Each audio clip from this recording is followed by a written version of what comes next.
This is Workaday Hollywood with Kevin R. Livingston and David Adams Hood. Today's featured guest, Rock Anthony. I'm looking forward to it. Me too. He's a cool dude. Yeah. Nice guy.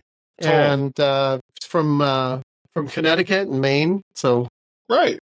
He's he's a northerner. that's right.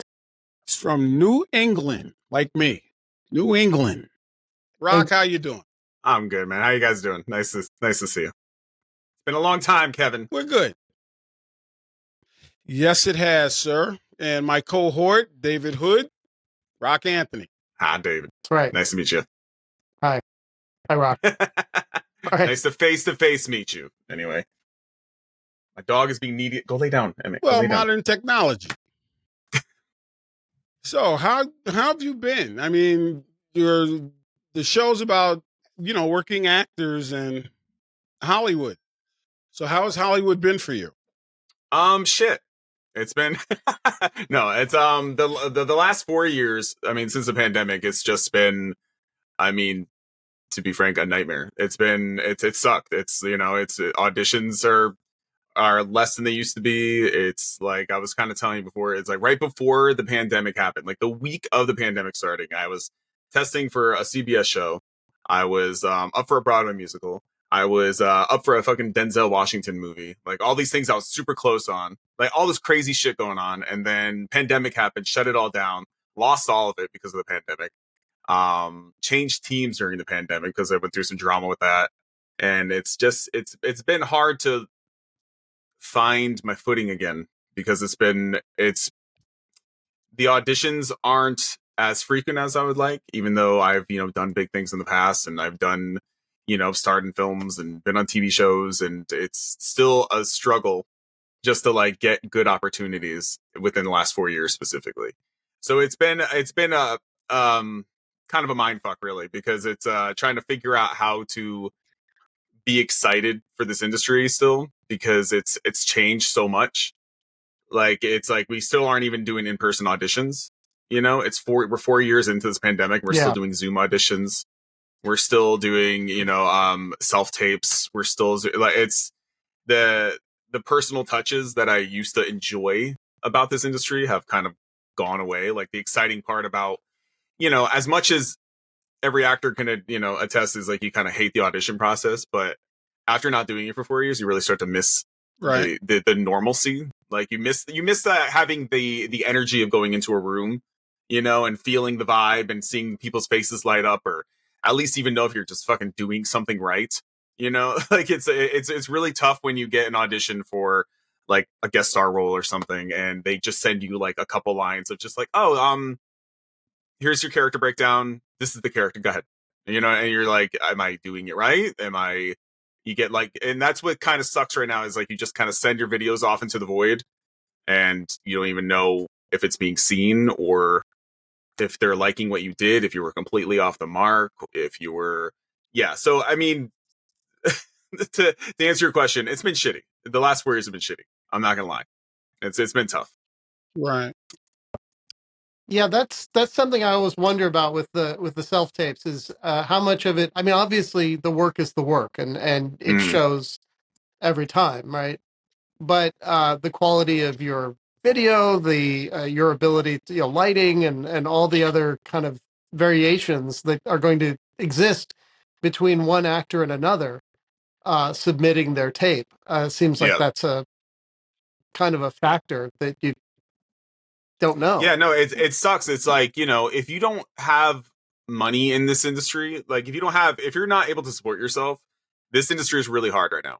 Like I'm in a fortunate place where I can financially support myself. I have, I have my partner, my girlfriend, and my, like I have this kind of stability.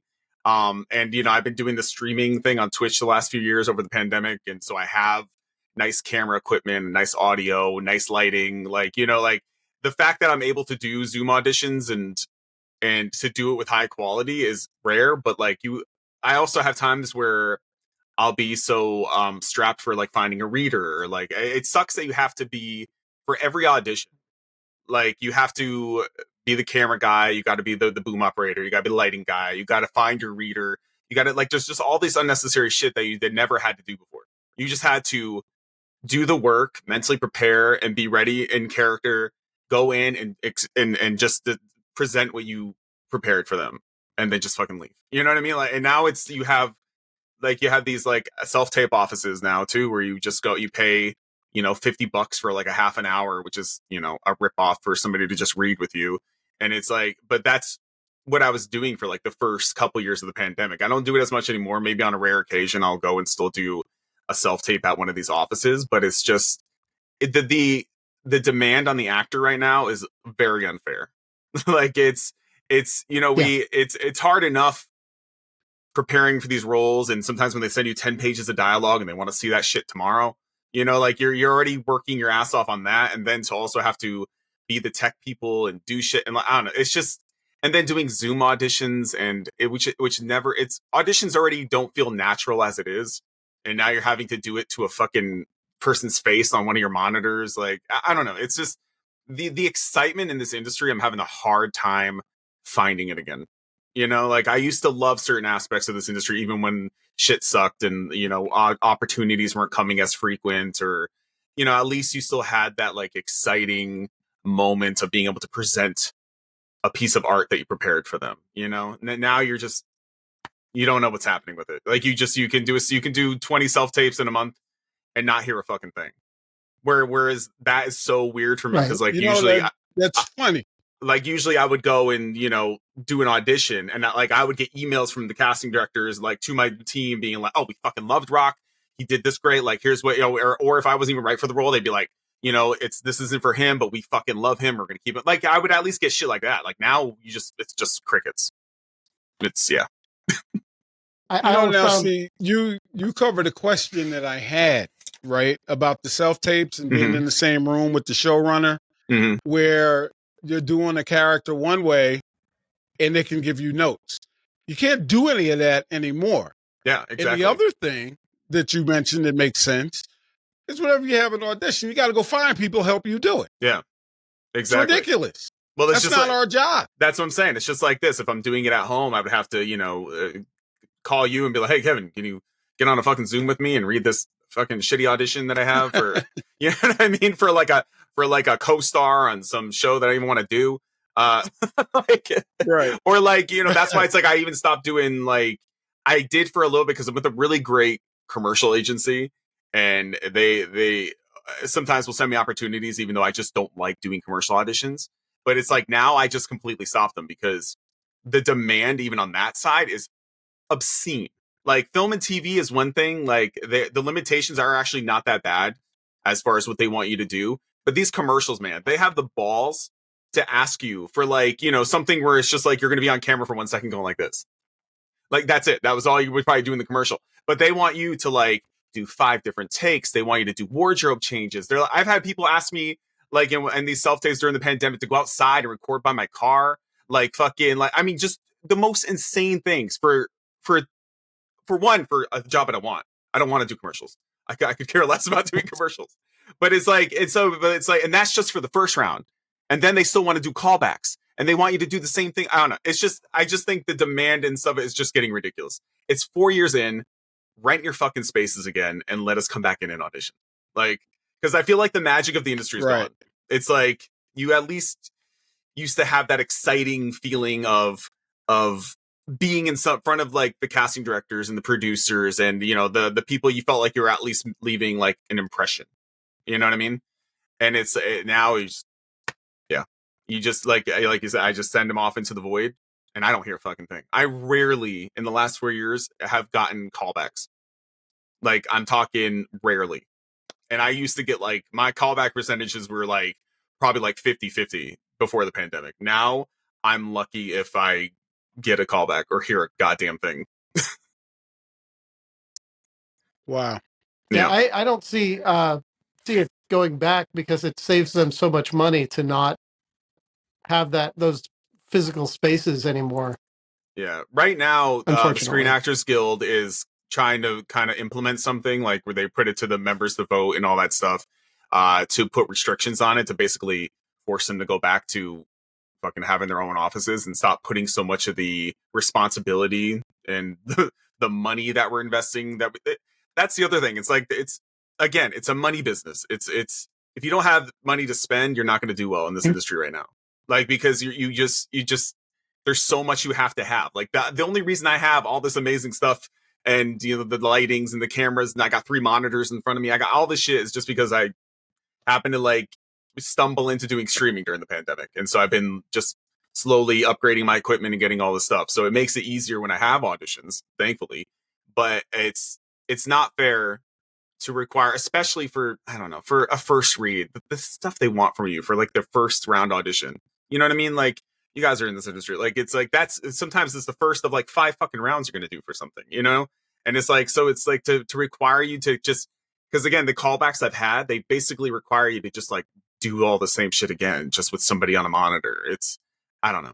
It's the magic of this industry has really gone since the pandemic for me. And I'm having a hard time mentally kind of finding the excitement again, which I never thought would be something that would happen for me, because Kevin knows me from way back in the day. Like, this has been my passion since I was a little kid. Like, this is always what I wanted to do. Like, this was like, you were not going to tell me I wasn't going to accomplish what I wanted to set out to here to do. Like, you could never tell me that I would not be an actor. But since the pandemic, it's the first time in my life where I've seriously started to think, like, the fuck am I doing? Like, you know what I mean? Like, how do I still like this? Do I want to be an actor anymore? Like, I used to be so excited about everything when it came to this industry. Now I'm just like, I find it hard just to find one thing that I'm excited about. So it's anyway. So as long as you're bringing up your streaming. I've been streaming the last few years on Twitch. It's just my name, rock_Anthony. Twitch.tv/rock_Anthony.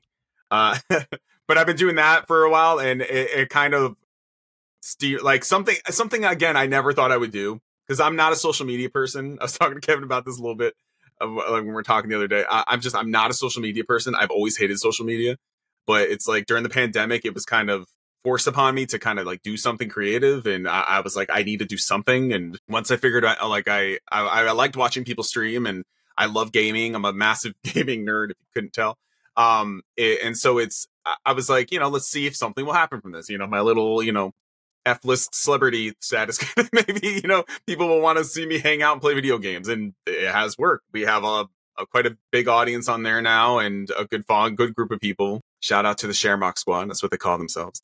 Yeah, we have a whole community, nice. And like, it's really fun. Like, I play games with like my followers and fans, and just hang out and talk shit, and to basically do stuff like this. You know what I mean? Okay, like, so this podcast is basically what I do, like, almost like 5 days a week.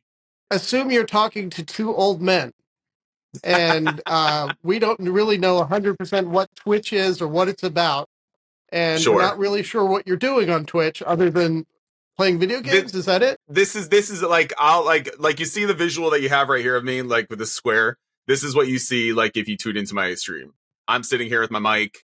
You'll see my dog Emmett running around. Like we'll do just chatting and just sitting here like this, and people ask me questions, and people always have questions about Glee and acting and just and then gaming. And then when I'm playing a game, it's like I can see the chatters chatting. It's just like a little chat box next to me, and like basically it's this just smaller, and then you can see the game on the screen or on your phone or on your TV, however you're watching. And so it's just like the whole screen will be like the game that I'm playing, and I'll just kind of be in the corner, and so you can watch me playing the game and interact with me while I'm playing the game, basically. But mostly it's just kind of like fan interaction. On Twitch? Oh, I play everything. I've been a massive gaming nerd since I was a kid. Like, right now I'm obsessed with like FPS games, just like first person shooter games. So I'm like really obsessed with this game called Valorant. Oh, really? Yeah. And my girlfriend and I love doing like Fortnite. But I do a little bit of everything. We do horror games, which I fucking hate, but they like watching. See, the only video game that I know and used to play is the beer one, where the guy's throwing the beers down the bar, and he's got to run the 3 different bars, and if you miss the beer, then the game stops. That's like Pong era, like Atari shit, man. Jesus. Oh, I'm an old guy. What? I'm an old guy. Yeah, I mean, you haven't played a game since you haven't played a game since the equivalent of Pong, for fuck's sake. Yeah. You I said get that Twitch. you're older. I'm thinking you got a nervous condition or something. I didn't know. I do. I have a lot of conditions. What's a horror game you play? Oh man, they have me playing like there's a game called Phasmophobia, which is like a ghost hunter game. And like you and like 4 other people, and like I like to do a lot of community stuff, like where people can play with me, so we'll all be in the game together and like talking, and like basically it's a lot. You're trying to find the ghost, what kind of ghost it is, and like they have me play these fucked up games like with like Demonologist, and then there's like I don't know. They basically we have like on Twitch they can subscribe. It's like a $5 service where they don't have ads, and you know, you can set goals and stuff like that. And when we hit these goals, or basically when I do these horror games, because they love to see me, because I'm up fucking chicken shit when it comes to these games. Like when somebody raids me, which is basically if they send me like their audience that they were streaming with, like you get like basically a whole compilation of jump scares from the last couple years of me just losing my shit because I'm a big old pussy. But yeah, a lot of horror games we do a little bit of everything, like community games. But right now I'm obsessed with like FPS games, like I said, shooter games. Oh, I'm even doing like this stupid game that I'm addicted to. It's literally just called Supermarket Simulator. I run a fucking supermarket and I'm addicted. Supermarket Simulator. Yeah, I literally. Are you serious? Yeah. That's how out of touch with reality I am with Kevin. Okay, I haven't had a normal job in over a decade. All right, so now I sit there for 5 hours at a time stocking. Is there paper and plastic involved? Yeah, I do. I have to make change. I have to stock the shelves. I have to hire people. It's stressful. All right. Really? No, it's addictive. You know, when I was 16, I had a real job at the A&P, and now you're doing this online. Oh, amazing. No, don't get me wrong. I've done every shit job under the sun you can think of. But the day I got Glee, fuck that shit. I said goodbye to that life changed. Yeah. Sure. Yeah. But no, up until then, though, you know, like, you know this from that, like, back in the day when we did, like, Dice class and stuff. Like, I didn't have a car for the first decade of being out here. I was taking the bus everywhere. I was working 4 jobs at a time. Really? Just to, like, afford going to class and go to my auditions and just to pay for my expensive ass apartment. Like, man, I'm telling you, the first 3 or 4 years in LA, like, I was starving. My girlfriend and I were starving. Like, I lost so much weight. Like, we could barely afford to eat. Like, we slept on body pillows on the ground in our living room for like the first 2 years because we couldn't even fucking afford a bed. Like, when I say we struggled, we were the cliche struggled. Now I'm proud to say we're thriving. She's killing it in her job. You know, I'm doing okay. I wouldn't say great, but you know, I'm doing all right. And well, no, that's nice when your partner helps and supports you. You know, you support each other. That's nice. Yeah, we go back and forth. You know, yeah, we go back and forth. We right before the pandemic, she went back to school to get her degree, and so during the pandemic, she ended up graduating from university, with honors and all that stuff. And so we kind of like shifted focus and kind of uplifted her. Now she's thriving in her career right now, killing it actually. And so now I'm kind of shifting the focus back, I guess, a little bit more to me and figuring out what I want to do next and how I want to proceed and where I want to move forward even in this industry and as an actor. And like I told you, I wrote a movie during the pandemic. I have a whole ass movie and scripts, and I'm just trying to figure out how to pitch these and decide what I want to do next, basically. But yeah, if I didn't have her, none of this would be possible for sure. Let me ask you, are you going to shoot your movie on an iPhone? I mean, it could. People are shooting movies on iPhones. Are you going to shoot yours on an iPhone? Man, I'm just trying to get somebody to fund it right now because we're getting great feedback. My writing partner, Anthony Cook, and I wrote this awesome horror movie that I'm so proud of. Like, we wrote it for like a year and a half during the 2 months into the pandemic. We started writing it, and like, so we've done multiple drafts, and we've been like submitting it into like festivals and stuff, and just try to see what we can get going on because we've been getting good feedback. And man, I'm always doing something. I feel like I'm always doing something. I'm trying. I'm just trying my hardest. You don't look like a horror guy, though. I love You're horror. too good looking to be a horror guy. I love horror. I'm obsessed with horror. Like, yeah, because it was I'm a massive slasher fan. Like, I love the, Scream franchise and, those types of things of like the 90s, and I feel like there hasn't really been a really great slasher whodunit style horror film. And so, like, a couple months into the pandemic, I had this idea for one, and it just kind of started gnawing away at me. And I was just finally like, maybe I should just write this. Fuck, what else am I doing? Like, I'm sitting around here with nothing to do during the pandemic. I'm like, fuck it. And so I end up writing a whole ass movie. I have a whole script. And I always wanted to see a horror film where it's basically like the cast of Jason, one of those Jason movies with the going to the lake and everything. Mhm. But it's like all the same actors and they're 100 years old. And Jason's like a young millennial going, "Will you people die already?" Ooh. See, but it's the reverse because Jason's the one who won't die. They die easily. Jason just never dies. Yeah. Well, that's what I'm saying. It's a reverse Jason. So it's the True, old true. these old baby boomers who just won't get out of the way. My question about we talked about it before, but your dumb celebrity story. I did have an interesting interaction because I'm not very impressed with celebrity because I guess because I'm in it, you know what I mean? So I could kind of care less about other actors and stuff like that. But I at the time was a massive Patriots fan, and I was walking in my neighborhood, my girlfriend and I had a Boston hat on, and you'll like this story actually because you're from there. But I was walking down there and I hear somebody from across the street go Sox, and I was just like, and people always do that. I'm like, yeah. And then I kept going. He's like, whoa, what about the Patriots? And I'm like, and I fucking love the Patriots. I was like, oh yeah, man. And I turned around and it was Julian Edelman from the Patriots, famous wide receiver from the Patriots. Oh, wow. Like just trying to like get my attention, like desperately, like, notice me, motherfucker. Like, I know you're a fan. And I was like, oh shit, you're Julian Edelman.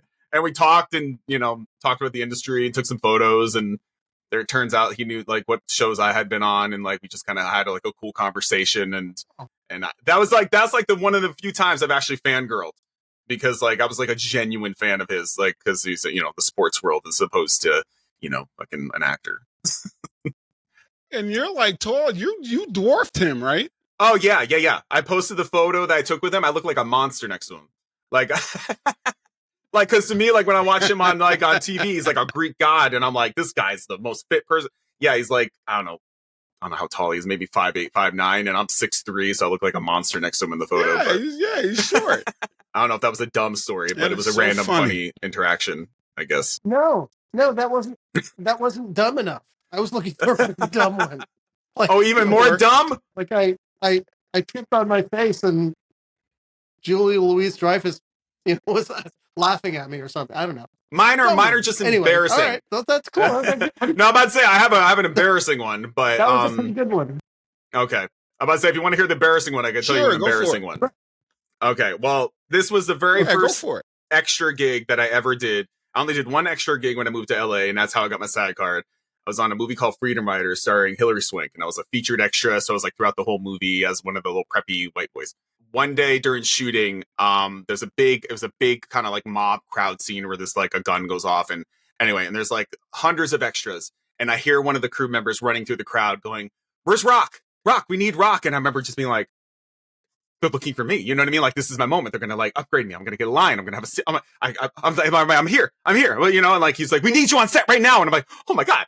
And like, he's grabbing me by the arm. He's pushing me through the crowd, pushing everybody out of the way. And I see Hilary Swank in the distance. And the cameras are all set up and the lighting. And I'm like, oh my god, here it is. She's within the arm's length to get me there. And he puts his hand on my chest and he's moving me back and forth like this. And I'm like, and then at that moment's when I realized I was the tallest person there, and they were using my head to block the sun out of Hilary Swank's eyes. And I wasn't in the scene at all. And I was basically a prop. And it was borderline embarrassing. And yeah, I had many awkward interactions with Hilary Swank. She did not like me at all. She was lovely. Right. But anyway, yeah, that's a more embarrassing story that I was used as a prop in that movie to block sun from her eyes instead of actually being in it. So that was cool. That's funny. Hollywood. Let's No, but it was fun to catch up, man. It's good to see you. Of course. Like I said, yeah, I don't really do many of these types of things, because everybody always wants to like just talk Glee and talk things and just talk about that stuff. And so it's like I don't usually do these podcasts, but it's like, if a friend reaches out, I'm here. I got you. I'll come on. Well, did you have fun today? Yeah, it was a good time. I had a blast. Good. So, how did you like our guest today, Rock Anthony? Rock Anthony was very good. He had a lot to say about the current state of our industry with the self-tape auditions. I know that's a sticking point for you, Kev. It is. And I thought he was on point with it. Mm-hmm. I really did. Because, the self-tape thing, he doesn't like doing commercials, and I get commercial auditions, right? I had to shoot a Honda one where I needed to borrow 2 other people to do it. Yeah. It's absolutely ridiculous. I'm happy to hear that SAG is on the case in terms of trying to take these casting directors to task a little bit on that. They should. Mm-hmm. How much more money do they need to save, really? How much money do you save doing that? And then when you're in the room with them, you can get the notes, right? Yeah. I think they save a lot of money not paying for expensive real estate in Los Angeles. I get that. You're hiring people, you're renting usually a whole floor of a building. It's expensive. So I get that. But what I would like to see is the casting directors and the clients start to realize that the quality you're getting of, through the audition process isn't as it was before. You're right. See, I was going to bring up that point because there's a lot of people who are better actors than the ones you see on TV now and in commercials now. But because they may not self-tape well, they don't get the job. Yeah. And it's sad because after a while, you're going to be tired of looking at the same non-good actors in commercials.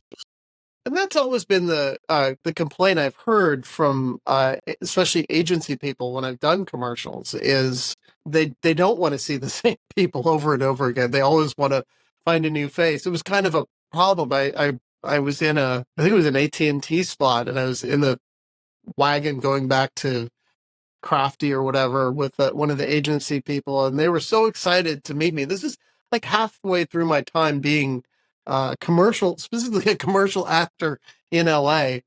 And This guy turns to me and says, "We were so glad to see you because they kept putting people we've seen on TV over and over again." And in my head, I'm thinking, I've been on TV a lot, and here they just want to find you fully formed as an actor walking out of the sea, just for them to discover. Well, I don't know. I just, and me and you go back and forth about the whole Avail thing and all of that. What I do know though, I took an acting class. Hold on.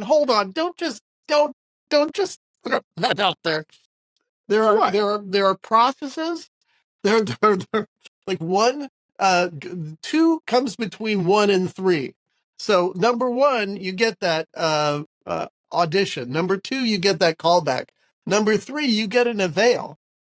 Number 4, kiss of death. Number 4, you get booked. And sometimes you won't get number 3, but mostly you can't get to number 4 unless you've gone through number 3. Yeah, but it's kiss of death. No, it's not. I remember one time I had 6 avails, didn't get one of them. Well, okay. That just means you didn't get booked. Garbage. The ones where you've gotten an avail and gotten booked, somebody else got an avail and didn't get booked. They put several people on avail as backups. Usually they'll be so now they're wasting other people's time. No, they're not wasting anybody's time. They're making sure that if for some reason you get struck by lightning and can't do the job, they've got somebody else who's on avail to do the job after you. It's they have a first, second, and third choice. Everybody gets an avail. Yeah. Oh, see, everybody gets an avail. Sure. Of those 3 people, now you've been winnowed down from 50 people to 3, so you're one of 3. I always saw that as you did a good job. Got an attaboy. I remember you telling me that if you get a call back, you did a good job. Yeah. Right? Absolutely. Right? Yep. So I would much rather get a call back and not an avail if I don't get the job. You have to get the avail to get the booking. Why put me on avail and don't book me? What I just said was that they put a few people on avail, and just to make sure that everybody's available before they make their final decision. Yeah, but you're holding up 2 other people from doing something else, maybe, right? And then what is it with actors? Like Rock said, right? What is it with actors? You send in your self tape audition, and you don't hear anything. Nobody even calls you back to say you didn't get it. Yeah, and you have to speculate. You have to wonder, and you go back online to see when the callback date is. Has that date passed? Come on, man. It's a lot of stress. Well, it's always been that way. I mean, I get that. Of course, it's not fun. But I've never really been, especially with commercials, if they don't book you, if they don't call you back, they're why are they wasting their time telling you that you're not booked? I mean, there's because they wasted your time bringing you in. That's why. I mean, they have to release you at a certain point. I know that there was the Screen Act, the SAG fought for getting paid if they book you. So right. So under the contract, if they book you and then they don't use you, they still have to pay you for the day. Okay. So that's where the avail thing came in. Was it's a way of not having to pay you for the day. You're not booked. You're just expected to be available for that day. And come on, it's usually a day. It's not with commercials. You're not shooting something over 6 months. You're just committing to a day. Yeah. That's the day I could have went to Chuck E. Cheese. I don't know, man. There's just a lot of things that are wrong with where the business is now versus when I started. Because listen, I've only been acting like 10, 12 years. It's not been a long time. Not like you, right? You've been at it a long time. I had been doing comedy a long time, but not acting per se. And I wouldn't consider myself an actor. I consider myself a comedian.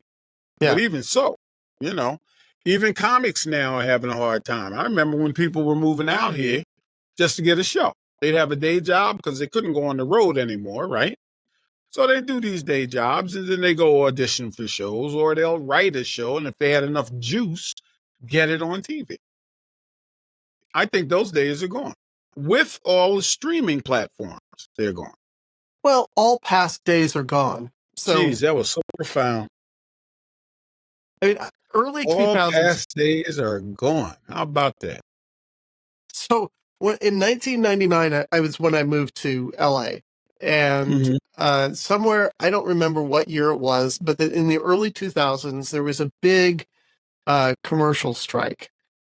And they changed the contract, and a lot of actors who were used to making over $100,000 for a commercial, maybe $200,000, are suddenly looking at it and saying, we're only making like 20, 50. I always said between $20,000 and $80,000 for a commercial. And that sounds like a lot of money unless you're doing it professionally, and then you get that over a period of time, over a couple of years. Expensive to live in Los Angeles. It's and you work to get the work. You work to get that commercial. So, and when you're successful, I mean, it's great if you're a spokesperson, but being just a regular commercial actor is doing that kind of work anyway. So the price went down, and a lot of commercial actors, quit doing it. People who were professionals for years in the 70s and 80s. The industry changes, and you have to change with it or go away. It's a constant fight with the producers and stuff. Yeah, but what is the breakdown between actors and producers who are the same person? You're wearing 2 hats on a show or 2 hats on a film, right? And one hat, you understand the arguments, and on the other hat, you understand you really don't want to pay these people, right? Mm-hmm. That's a problem. It makes it a little tough. That's a problem, and a lot of the time, those people who are actors and producers find themselves in powerful positions in the Screen Actors Guild, and that is a conflict of interest. And the Directors Guild as well, right? Mm-hmm. Yeah. Okay. Something else. Something else. Because you were a successful commercial actor. Now, you enjoyed making commercials, right? I did. And I liked the money. Now, did you do it for the craft or you did it for the cash? Both. I mean, I it's fun they were fun to do for me. I come at it as an improviser, as a comic of sorts. And so for me, it was fun to get that funny in for the 15 seconds or whatever it is was the point of the commercial. You know, I liked the funny commercials, and I had a good time doing that. I guess. But what I wanted to talk to you about here pretty quick, I went to Griffith Park the other day. And, I was driving up the hill, it's a windy road when you go up the back way. Mm-hmm. And I saw a deer. And it dawned on me, I'm in the second biggest city in America, and I'm looking at deer within city limits. Deer. Yeah. Well, there's something unusual about that. I don't Most think cities so. don't have deer. Yeah, every city I've been to has had deer somewhere. They're like they don't have any natural predators anymore in a lot of places, so they kind of overproduce. So wait a minute, you've been to New York City and you saw a deer. Well, not in New York City. I don't know. I've not spent that much time in New York City, but in San Francisco there were deer. Key word here. City. Yeah, San Francisco is a city. There are deer there. The cities that I've lived in, I've seen deer. Really? And you're saying there are deer in San Francisco riding cable cars? Come on, man. Sure. Why not? No, of course not riding cable cars, but there's a large park there called Golden Gate Park. And there's access to the cities generally are surrounded by nature. So sometimes the nature gets into the city. You mean Western cities are surrounded by nature? Because back east, not so much. Yeah, sure, there's nature everywhere. I mean, it infiltrates the city. Well, we're not talking about raccoons and possums and stuff. Because I saw a possum the other day and it scared me. Why? Why does a possum scare you, Kevin? Because I'm used to being in a city without all these farm animals. It's not a farm animal, it's a marsupial. And another big word. And they're super not threatening at all. I won't know because I go the other way. They look a little weird, but they eat bugs and plants and stuff. They're, the worst thing that can happen is it'll pretend to be dead. Well, this is what happened the other night when I was walking down the street. I thought it was a cat. Actually, I thought it was a raccoon. And then it played dead, and I looked at it and saw it was a possum. So I continued running down the street, and I hope he went the other way. Not if he was pretending to be dead. He could hear me leave. I mean, come on. No, we had one. I'm telling you now, I'm just not with the farm animal stuff, man. I'm not. It's not a farm animal. It's not domesticated. They're wild. May as well be. It's a difference between farm animals and wild animals. It's a wild animal. So we had a possum that was living in our backyard in Venice. And I remember one time I walked out, got scared. It was sitting on the railing.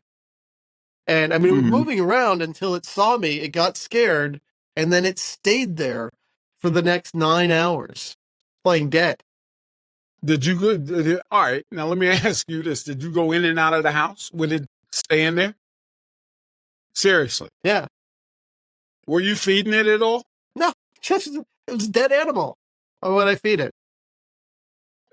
Wait a minute. It was playing dead, you mean? Yeah.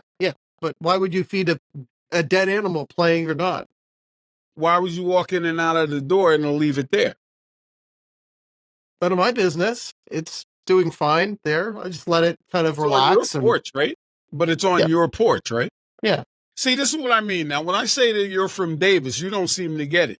Because people from Davis probably could walk back and forth in front of a possum, not care, not think about it twice. I would not come out of the house till it left. It's just me, though. It's more scared of you than you are of it. Well, that's what people say till they get bit. And then you got to go get a rabies shot and God knows whatever else, right? Sure. Because of nature, wildlife. I won't walk to the Hollywood sign because I don't want to see a snake. Now, that's a poor excuse not to go up there, but I don't, I saw a picture the other day of a snake straddling across the trail. Uh-huh. Now, not for nothing. What if the snake and I run the same way and I get bit? Well, because snakes are afraid of humans too, right? Right. So they squeeze you to death. And if you step on it, it may bite you. But we live in a city; you can get treatment pretty quick. Well, I don't know. We live in a city with deer. I don't know how fast the treatment would be, and I don't know offhand where an urgent care is. Right? Well, you'd probably figure it out pretty quick.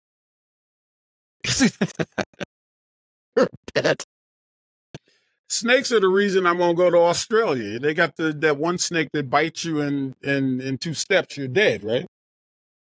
I don't know. Kangaroos are the reason I won't go to Australia. See how jacked those kangaroos look? Yeah, they get upset. I'd love to see a kangaroo fight a bear. There you go. No, really. But no, I just thought I'd share that with you. Deer in Los Angeles, second biggest city in America. What's your topic? I worked on I was building a desk, fixing a desk today, this week. It's a secretary desk. It was in my basement, and I pulled it out, took it apart, polished up all the little hinges and everything. Wait a minute. You did that? I am impressed. It was kind of falling apart. Some of the wood was split, so I glued it. I used some vice grips to hold it in place until it dried out. I felt very handy this week. Did you watch like a do-it-yourself show and you all of a sudden got the urge to do that? No, I want to put this desk in my house, and it was sitting there, and I figured it's more economical for me to just fix it than go buy a new desk. Yeah, but you're not like a craftsman per se, right? I've had some experience. I mean, everybody can turn a screwdriver. I mean, did you like sand it down, shellac it, do all that kind of thing to it or not? Shellacking. I polished, I used some little wood. The wood stain, it doesn't look good when you use it. Yeah, okay. Not stain. I just cleaned it. They clean and wax, whatever that stuff is. You clean and wax it. I mean, it's not in terrible shape. It was just falling apart. So I was fixing the parts that had fallen apart. Does it have drawers? It does. It has drawers, and it's one of those ones that folds down, and then it's got the little slots there that you can put your papers in. It's the thing about these desks is they're almost totally useless in the age of computers. Oh, okay. They're just not. They're writing desks. It's designed for sitting and writing a letter. You fold it out. You dip your pen in the ink, and it's amazing how you always come up with all this educational equipment. I don't know what you're talking about. Well, a writing desk. What's the difference from a writing desk and a business desk? They all got drawers. They got a flat surface. Well, a business desk, you might be sitting across the desk with other people and having a conversation, kind of like maybe the Resolute desk in the president's office. It's a big flat desk, and you sometimes will have people sitting across from you. These are writing desks where it's up against a wall, and it's kind of tucked away, folds up so it doesn't take up too much space, except when you want to sit down and write a thank you letter to guests at your wedding or something. And then you fold it down and write. It'll have some papers inside, a place for envelopes and papers and things. It's a writing desk. I see. All right. That's been a Workaday Hollywood. My name is Kevin R. Livingston. That's David Adams Hood. Hope to see you soon. Thank you.